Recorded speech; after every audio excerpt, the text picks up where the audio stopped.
Covering every county, this is your statewide newscast. Arkansas Today. Good afternoon, I'm Mallory Brooks. Thanks for joining us for Arkansas Today on this Friday afternoon.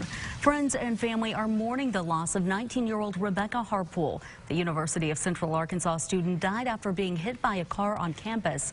That crash happened Wednesday in a parking lot next to the Health and Physical Education Center. Our Haley Brooks spoke with friends who said she was an amazing person with a huge heart and always put others first.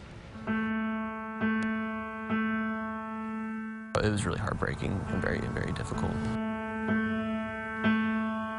They're letting us go in a few at a time to say our goodbyes. Josh Wilson and Catherine Finney have been friends with Rebecca Harpool since they were little kids. They grew up together. And Thursday morning, the two of them had to say goodbye to their third musketeer. Eventually, her mom let me go back there and just hold her hand and talk to her. I'm just so glad I got to see her one last time. Around 7:30 Wednesday night, Rebecca was walking on the UCA campus when she was hit by a car. Hours later, she died from her injuries, surrounded by family and friends. School officials say the driver was a UCA student. I loved being able to get to see her and just say goodbye. Josh and Catherine said before saying their goodbyes, they all talked about their favorite memories with Rebecca. My favorite memories are like the Sundays that we spent together. This is when we were kids, so a lot of us would just go play outside and we would play all these games and swing on the swing sets, and that's just a precious memory in my heart. She's going to live through other people. I think that she's with everyone who knew her, and she's living in their hearts. I know she's living in my heart, and that I'm going to carry her memory, and I'm not going to forget any of the things that she's done for me or for others. And Josh and Catherine said funeral plans are still underway with a possible candlelight vigil. UCA police are still investigating that crash. A murder suspect wanted out of Nashville, Tennessee has been arrested in northwest Arkansas in an effort led by the U.S. Marshals.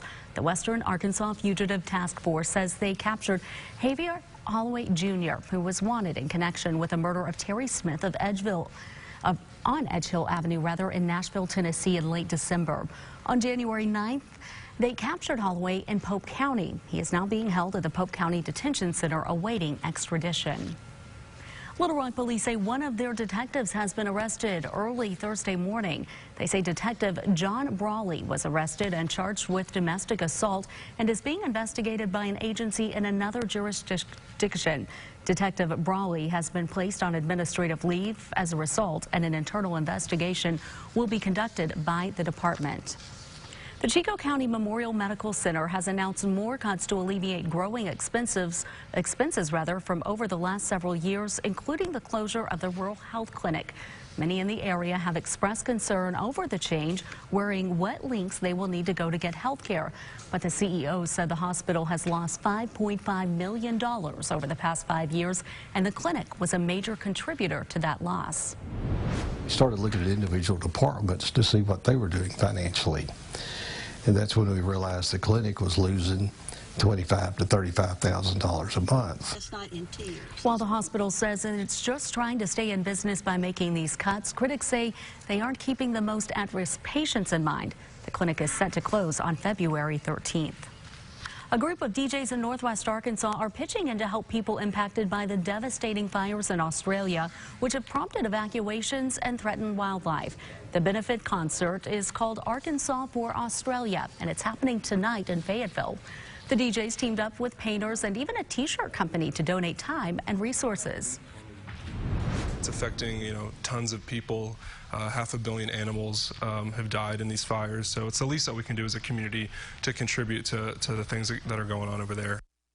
Arkansas for Australia will be at the Access Lounge in Fayetteville tonight. Tickets are $5, and all of the proceeds will be donated to the New South Wales Rural Fire Service. Of course, so many people want to help those in Australia, but we do have a caution on where to donate. A warning from the Better Business Bureau says to watch out for fake charities hoping to bank on your generosity. They say scammers use crises like the Australian fires to start up fake charities. One telltale sign of a fake is the lack of details on where those funds are going. And if a charity asks for money orders, gift cards, or PayPal, there's a good chance it's fake. You can also check on the Better Business Bureau website or give.org to find real charities. Here in Arkansas, we are all bracing for severe weather, with many areas looking at the possibility of flash flooding. Reporter Clarissa Bustamante has a look at the unique steps one man has taken to safeguard his home.